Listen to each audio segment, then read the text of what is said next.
कीजिए जो वोट का प्रयोग कर रहे हैं इस वक्त। और जबकि 5 राज्यों में चुनाव, 5 राज्यों में कहां कहां चुनाव है आपको पता है। असम है जहां आज चुनाव संपन्न हो रहे हैं, 3 चरणों में मतदान वहां पे असम में। दूसरी तरफ पश्चिम बंगाल जहां 8 चरणों में मतदान और तीसरे चरण का मतदान आज संपन्न हो रहा है। जबकि केरल, पुदुचेरी और तमिलनाडु में 1 चरण में मतदान और वहां भी मतदान की प्रक्रिया समापन की ओर है, यानी समाप्ति की ओर बढ़ रही है। और ऐसे में केरल में लगभग 70% मतदान और यही प्रतिशत जो है वो लगभग तमिलनाडु में, जबकि पुदुचेरी में लगभग 78% मतदान। तो पुदुचेरी अभी बाजी मारे हुए है, लेकिन पुदुचेरी केंद्र शासित प्रदेश है, वहां पर मात्र 30 सीटें हैं, 3 सीटें टोटल 33 हैं हालांकि विधानसभा में, जिसमें 3 नामित सीटें होती हैं जो कि नॉमिनेशन से आते हैं, वहां 3 विधायक, उसके अलावा 30 जो है जिस पर चुनाव संपन्न कराए जा रहे हैं। अब बात करेंगे दोस्तों तीनों राज्यों, पिछले जो दक्षिण भारत के जो तीनों राज्यों हैं उनकी बात से बाहर निकल के अब जरा आना चाहूंगा असम और पश्चिम बंगाल।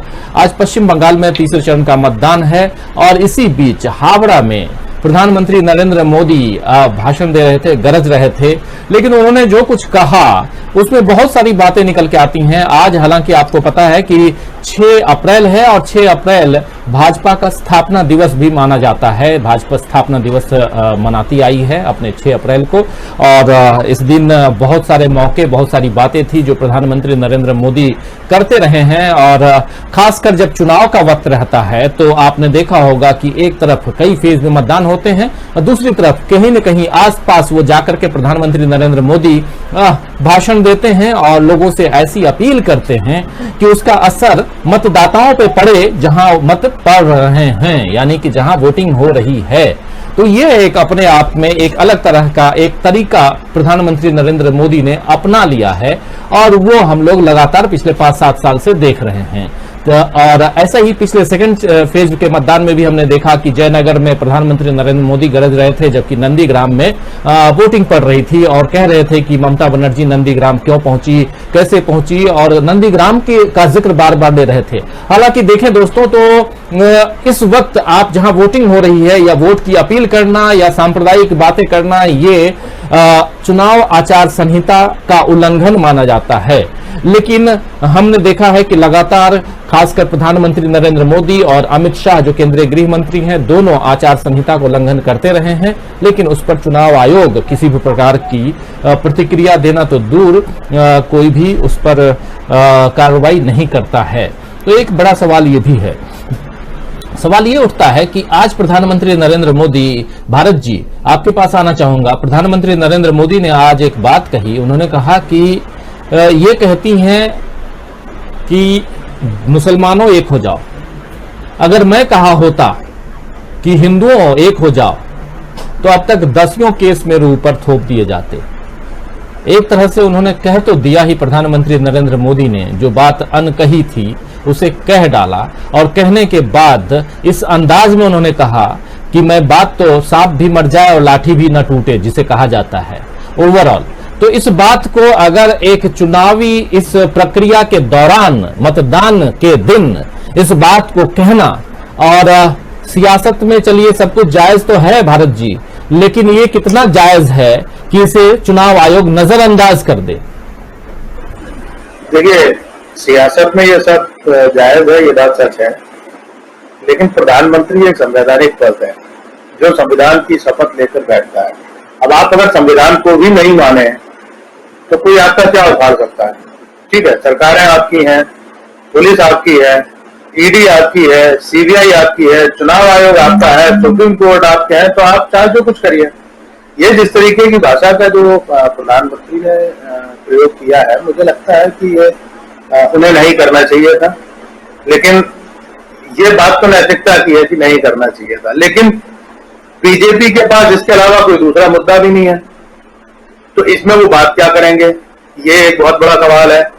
भाई, मैंने आज तक कभी भी इवन जो फुरफुरा शरीफ के जो पीरजादा है, मैंने पीरजादा को भी ये इस तरीके की टिप्पणी करते नहीं सुना। जबकि जब पीरजादा जब चुनाव के मैदान में उतरे थे तो उनको बंगाल का ओवैसी कहा जा रहा था।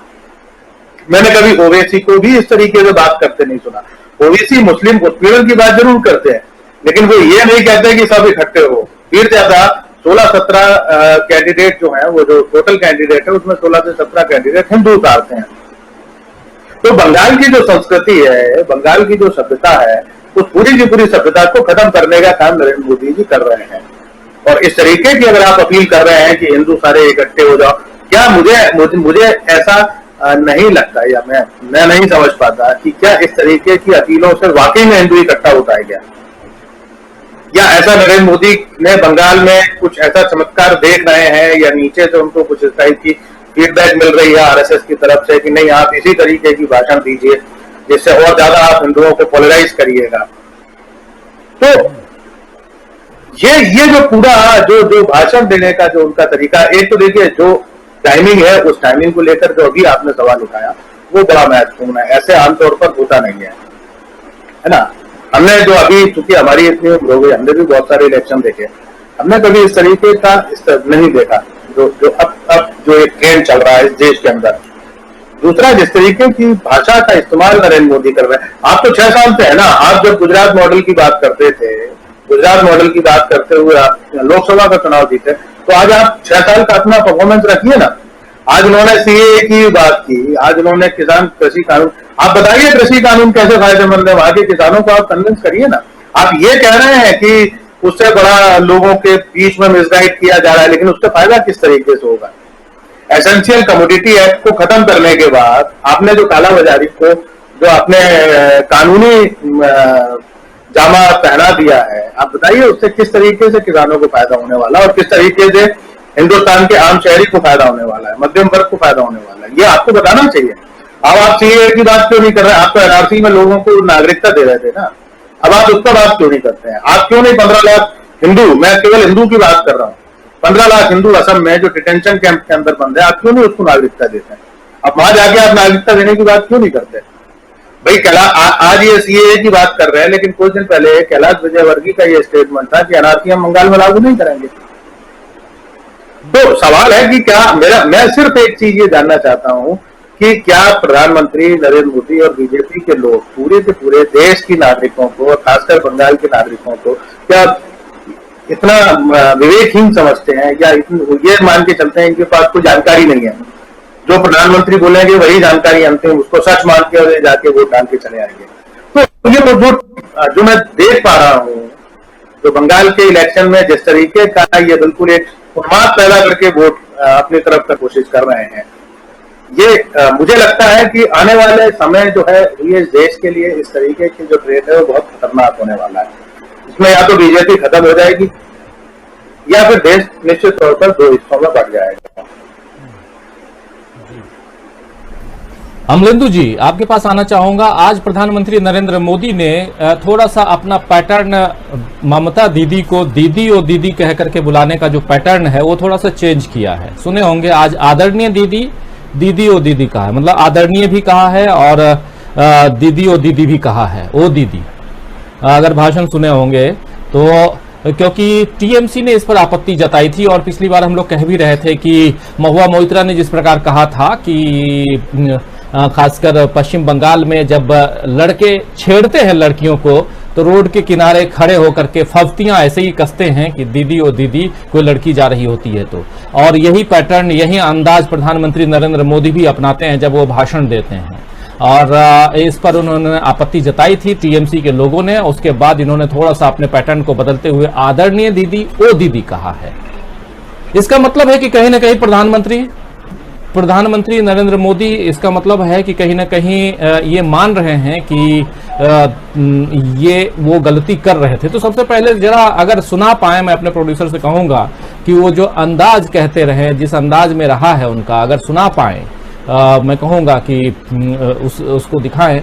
लेकिन आज का जो उनका अंदाज रहा है, ये आदरणीय दीदी, ओ दीदी, ये जो पैटर्न बदलना, लेकिन साथ साथ उनका कहना, जो अभी भारत शर्मा जी से भी मैं पूछ रहा था, जिस पर हम लोग चर्चा कर रहे हैं, कि वो हमेशा कहती रही हैं कि मुस्लिमों एक हो जाओ। हालांकि मुस्लिम वोट बैंक भी उनसे छिटक गया है, ये भी कह रहे हैं प्रधानमंत्री नरेंद्र मोदी। लेकिन अगर मैं कहता कि हिंदुओं एक हो जाओ, तो चुनाव आयोग से 8-10 नोटिस मेरे सामने आ जाते, देश भर के अखबारों में संपादकीय लिख दिए जाते। ये सारी बातें आज उन्होंने कही है, प्रधानमंत्री ने कूच बिहार की रैली में कही है। लेकिन सवाल ये उठता है अमलेंदु जी कि आखिर चुनाव में सब कुछ तो जायज है, जो पहले से कहता आ रहा हूं मैं, लेकिन ये कितना जायज है कि एक प्रधानमंत्री पूरे अपने भाषण में किसी न किसी रूप में गुमराह करने के अंदाज में, यहां तक सांप्रदायिकता को एक मंच पे लाने के अंदाज में इस ढंग से भाषण दे, ये कितना जायज है? देखिए, बिल्कुल जायज नहीं है। और प्रधानमंत्री लगातार ऐसी हरकतें करते हैं जो इस डेमोक्रेसी के भी खिलाफ हैं, इस देश के संविधान के भी खिलाफ हैं और इंसानियत के भी खिलाफ हैं। मतलब प्रधानमंत्री की हरकतें जो है वो किसी भी तरीके से प्रशंसा के योग्य नहीं है, बल्कि निंदनीय है उनकी सारी हरकतें को मिला के। दूसरी बात यह है कि ममता दीदी ने कहा है नहीं कहा, ये तो बात की बात होगी, लेकिन प्रधानमंत्री की आपने को शंकराचार्य समझते हैं कि उनके कहने से हिंदू एक हो जाएगा? प्रधानमंत्री है क्या जो हिंदुओं को एक करेंगे? किसी मठ के पुजारी हैं, ब्राह्मण सभा के राष्ट्रीय अध्यक्ष हैं, तो सारे हिंदुओं को एक करेंगे? तो हिंदुओं के ठेकेदार है प्रधानमंत्री, क्या उनके कहने से हिंदू एक हो जाएगा? मतलब पहले हिंदुओं में प्रधानमंत्री की स्थिति क्या है, ये भी तो स्पष्ट होनी चाहिए। बात ये है, एक बात जो मैं कहना चाह रहा हूँ अमलेंदु जी, अगर आवाज मेरी आ रही हो आप तक, जी आ रही कि आखिर चुनाव में आप चुनाव की जो आचार संहिता है उस आधार पे भी आप किसी जाति विशेष, संप्रदाय विशेष को आप इस ढंग से संबोधित नहीं कर सकते। और आप घोषित या अघोषित रूप से आप इस बात को कहते हो, आप जब आते हैं कहते हैं कि अघोषित नहीं है, आप घोषित रूप से कह रहे हैं, तो ये कितना जायज है और इस पर क्यों नहीं संज्ञान लेना चाहिए चुनाव आयोग को? नहीं, ये बिल्कुल जायज है और इस पर चुनाव आयोग को निश्चित लेना चाहिए। और जो है उनको भी चुनाव आयोग में शिकायत करनी चाहिए कि प्रधानमंत्री लगातार जो है इसका उल्लंघन कर रहे हैं, आदर्श आचार संहिता का जो कोड ऑफ कंडक्ट है उसका लगातार उल्लंघन कर रहे हैं। और आपको याद होगा कि बाला साहब ठाकरे की जो नागरिकता का अधिकार था वो इन्हीं तरीके के भाषणों की वजह से गया था। मतलब उनका जो मताधिकार छीना गया था वो इसी तरीके के सारे विद्वेष फैलाने वाले जो उनके भाषण होते थे उसी छीना गया था। और मुझे इसकी भी शिकायत होनी चाहिए और चुनाव आयोग को अपने स्वतंत्र और निष्पक्ष होने का, संवैधानिक संस्था होने का इसका उदाहरण पेश करना चाहिए। प्रधानमंत्री का निश्चित तौर ये भाषण है या किसी तरीके से जो है वो संविधान के दायरे में नहीं है, संविधान के तमाम चीजों का उल्लंघन करता है प्रधानमंत्री का ये भाषण। दूसरी तरफ प्रधानमंत्री एक तरफ तो कहते हैं कि मैं अगर कहता तो मुझे 20 नोटिस आ जाते, दूसरी तरफ एक तरफ कह रहे हैं प्रधानमंत्री की जब से सबका साथ सबका विकास का नारा आया है तब से धर्मनिरपेक्षता के मायने बदल गए हैं। तो भाई आप हिंदुओं को एक भी करेंगे और सबका साथ सबका विकास भी करेंगे, तो ये दो पटरियों पर कैसे चल लेते हैं प्रधानमंत्री? तो प्रधानमंत्री बताएं कि उन्हें हिंदुओं को करना है, सबका साथ सबका विकास करना है। प्रधानमंत्री पहले स्वयं में तो स्पष्ट हो जाए। मतलब देश को गुमराह करने से पहले मुझे लगता है प्रधानमंत्री स्वयं गुमराह है कि आपको मालूम ही नहीं है कि आपको सबका साथ सबका विकास करना है कि हिंदुओं को एक करना। पहले प्रधानमंत्री अपना लक्ष्य निर्धारित करें कि उनको सबका साथ सबका विकास करना है या हिंदुओं को एक करना है। अगर हिंदुओं को एक करना है उसके लिए बहुत सारे लोग हैं, तमाम संस्थाएं हैं जो हिंदुओं को एक कर लेंगी। और हिंदू जो है वो किसी नरेंद्र मोदी का एक मोहताज नहीं है। हिंदू आज पैदा नहीं हुए, नरेंद्र मोदी जो 2014 में प्रधानमंत्री बने, और हिंदू धर्म और हिंदू संस्कृति जो है हजारों साल पुरानी है, लाखों साल पुरानी है। जाने कितने नरेंद्र मोदी हिंदू धर्म में आए और चले गए और चले जाएंगे। हिंदू धर्म पे कोई प्रभाव नहीं पड़ेगा। तो हिंदू धर्म जो किसी प्रधानमंत्री का या किसी नरेंद्र मोदी का या किसी आरएसएस का या किसी भारतीय जनता पार्टी का मोहताज नहीं है। यह प्रधानमंत्री को समझनी चाहिए और हिंदुओं को इस पर सख्त आपत्ति करनी चाहिए कि आप हमारे धर्म का जो है बदनाम क्यों कर रहे हैं आप अपने राजनीतिक फायदे के लिए। मुझे लगता है ये हिंदुओं की तरफ से आगे उठेंगे निश्चित तौर पर। कई सारे साथी हमारे साथ जुड़े हुए हैं इस वक्त, उनके विचारों को भी रखना यहाँ जरूरी है दोस्तों। और उर्मिला नायक हैं जो घनश्याम जी नमस्कार लिख रही हैं, फिर राजेश और ओरांव हमारे साथ बने हुए हैं, फिर लावण्या प्रधान जो good evening PM Modi BJP का प्रचार मंत्री होना चाहिए था लिख रहे हैं, फिर जय जवान जय किसान लिख रहे हैं ओरांव, राजेश ओरांव, उर्मिला नायक, फिर मोहम्मद रब्बानी हमारे साथ बने हुए हैं, उसके अलावा आबिद हुसैन हैं, मोहम्मद असलाम हैं, अब्दुल कयूम नमस्कार कह रहे हैं, प्रियंका मंडल, एन बायो लिखना नहीं समझ पाया क्या है, सतीश जायसवाल भी हैं, चुनाव प्रचार करने, पीएम का चुनाव प्रचार करने का तरीका शर्मनाक है लिख रहे हैं। फिर देवी सिंह अहिरवार हैं, रहमत हमारे साथ बने हुए हैं, बाबूलाल बबलू यादव हमारे साथ बनारसी, मोहम्मद शहनशाह हैं, फिर लाहिर हैं हमारे साथ में, घनश्याम लिमाड़िया लिख रहे हैं कि हमारे देश के प्रधानमंत्री अपनी हर सीमा को लांघ रहे हैं और अपने पद की को बिल्कुल ही तार तार कर रहे हैं। जब से हमारा देश आज़ाद हुआ तब से आज तक कोई भी प्रधानमंत्री इतना गिरा हुआ नहीं था, वह भी राज्य चुनाव को लेकर के। इम्तियाज मोहम्मद भी हमारे साथ बने हुए हैं, राजीव जी आपका प्रोग्राम बहुत अच्छा लगता है लिख रहे हैं, बहुत धन्यवाद भाई इम्तियाज भाई। अजीत खंडेर कंधेर बने हुए हमारे साथ में, सत्यभान मौर्य भी हैं, टीएमसी जिंदाबाद, रफीक पूनावाला बने हुए हैं, प्रवीण यूनुस लिख रहे हैं कि हमने भी बहुत से इलेक्शन देखा है लेकिन इतनी गिरी हुई राजनीति और ऐसी रोड साइड भाषा का प्रयोग नहीं सुनी। देवेंद्र चटर्जी लिख रहे हैं कि आज सोनार बांग्ला का मुद्दा नहीं है, घूम फिर के हिंदू मुस्लिम पे आ गया, इसको यूपी अप किया। आप क्या बोलेंगे राजीव जी? बिल्कुल सही कह रहे हैं, इसी पे हम लोग देवेंद्र चटर्जी जी हम लोग चर्चा कर रहे हैं। सत्यभान मौर्य हैं, टीएमसी जिंदाबाद लिख रहे हैं, मोहम्मद तनवीर आलम हमारे साथ हैं जो लिख रहे हैं गुड इवनिंग राजीव जी, अब यही सब बाकी रह गया है, मुल्क के लिए बहुत बुरा होने वाला है, किस तरह सही कह रहे हैं सर। मोहम्मद आमिर सोहेल AIMI जिंदाबाद लिख रहे हैं, गणेश तपकोता लिख रहे हैं, राफेल डील में बिचौलिए कौन है साहब जिसको आपने 8,000 करोड़ किस मित्र को दिए हैं साहब बताएं चुनावी सभा में। अवधेश कुमार गुप्ता जय टीएमसी लिख रहे हैं, सलमान खान हैं, तमाम साथी, घनश्याम लिम्बाड़िया हमारे साथ जुड़े हुए हैं जो कह रहे हैं चुनाव आयोग ने ही कहा है राजीव जी कि ये तो बीजेपी आयोग हो गया है। प्रवीण यूनुस भी हैं, तमाम साथी, कौशल किशोर जुड़े हुए हैं, जयप्रकाश कलासुआ हमारे साथ हैं जो कह रहे हैं कि बीजेपी की नस में ये सांप्रदायिकता पहले से मौजूद है, ये लोगों को बात कर ही राज करते हैं। मोहम्मद आमिर सोहेल जुड़े हुए हैं हमारे साथ में, सलीम खान हैं हमारे साथ में, तमाम साथी बने हुए हैं हमारे साथ। आप लोग बने रहिए, हम लोग चर्चा कर रहे हैं। हेमा हैं, घनश्याम भी हमारे साथ। अमलिंदु जी आपको मेरी रिक्वेस्ट है सर कि आप प्रधानमंत्री को सिर्फ और सिर्फ मोदी कहकर संबोधित करना, क्योंकि वह बिल्कुल ही प्रधानमंत्री कह रहे हैं। मोहम्मद शहबाज हैं, आमिरुद्दीन, उर्मिला नायक, तमाम साथी, आप लोगों के विचार ऐसे ही रखते रहूंगा। चर्चा को आगे बढ़ाता हूं और चर्चा यही कि प्रधानमंत्री नरेंद्र मोदी या दूसरे दल के नेता, जब हम बात कर रहे हैं चुनाव की, और उसमें से आज 4 राज्यों के चुनाव संपन्न हो गए और एक राज्य सिर्फ और सिर्फ अब पश्चिम बंगाल बचा हुआ है, जहां पे 5 चरणों में मतदान, अगले 5 चरणों में मतदान होना है। उन 5 चरणों में से दोस्तों 29 तारीख को आखिरी मतदान और उसके बाद 2 मई को रिजल्ट। लेकिन उससे पहले क्या कुछ चल रहा है, क्या कुछ देखना है, सियासत में कितना जो राजनेता हैं वो कितना गिरेंगे, इसी पे हम चर्चा कर रहे हैं। बात रिपोर्ट कार्ड की होनी चाहिए। आपने 10 साल तक क्या किया? आप केंद्र में बैठे हैं तो आपने 7 साल तक क्या किया? 7 साल केंद्र में आप रहे और आपको पश्चिम बंगाल की सरकार क्यों मिलनी चाहिए?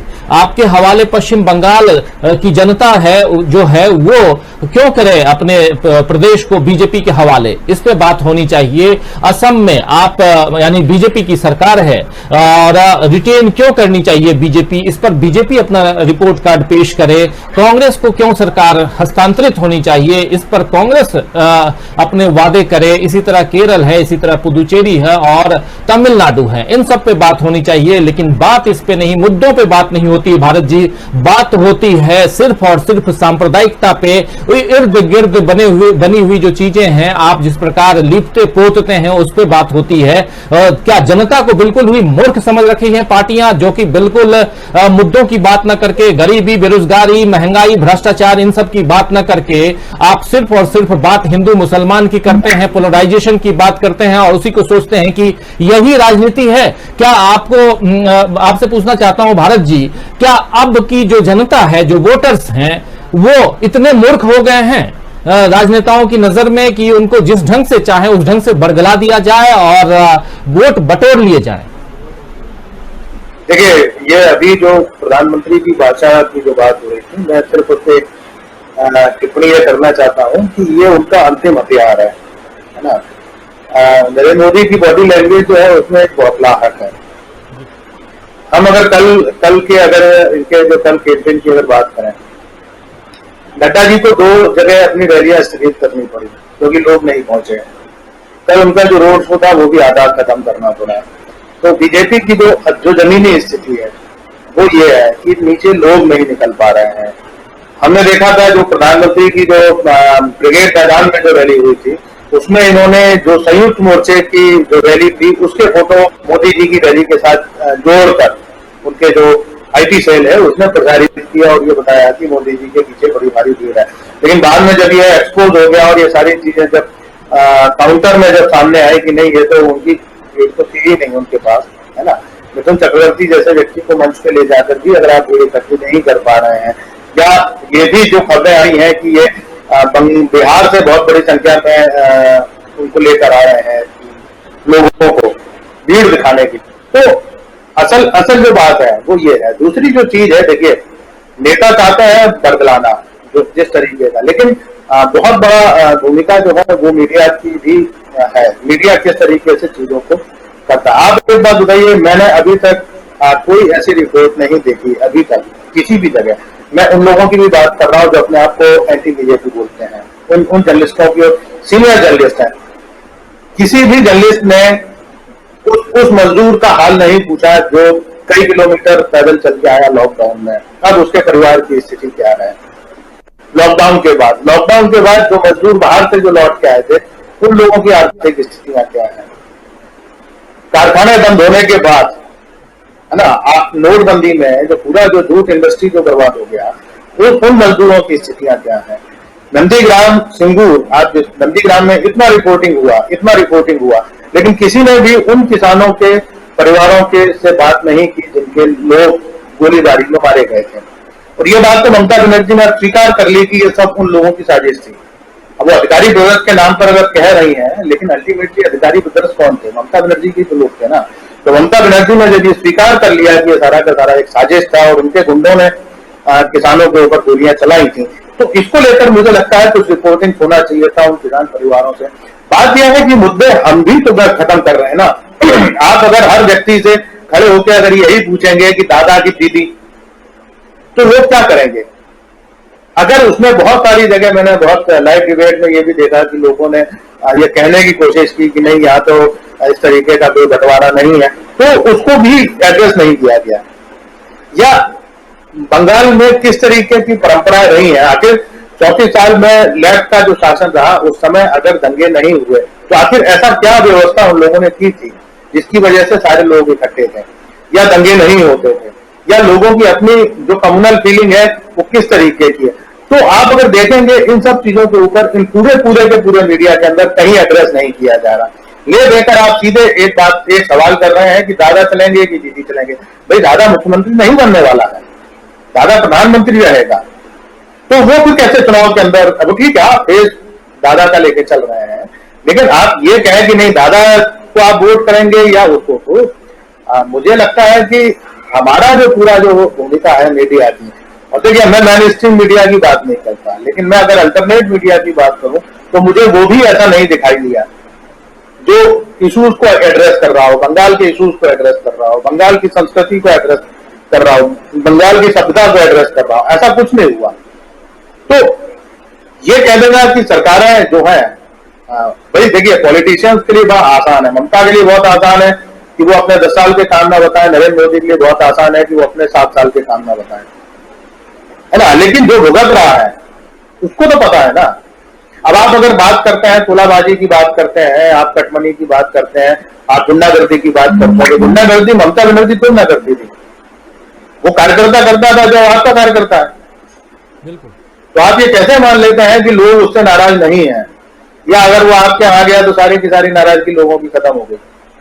तो इसलिए ये जो पूरा और यही जो नरेंद्र मोदी की जो आखिरी जो वो है ये कोशिश कि किस तरीके से कम्युनिटी को डिवाइड किया जाए, तो ये उनकी, मुझे लगता है कि वो उनको ये बात समझ में आ गया है कि बंगाल में बहुत कुछ नहीं होने वाला है हमारा, है ना। तो अगर उनको रैलियां स्थगित करनी पड़ रही हैं और उस स्थिति में जबकि पूरा मीडिया ये बताने की कोशिश कर रहा है कि वही बीजेपी वहां सरकार बनाने वाली है, तो ये कैसे बनाने वाली है, ये मुझे लगता है इसका खुलासा उनको केवल दो चीज, केवल या तो ममता बनर्जी नफरत, दूसरा कम्युनल डिवीजन, ये केवल दो बेस हैं इनके पास।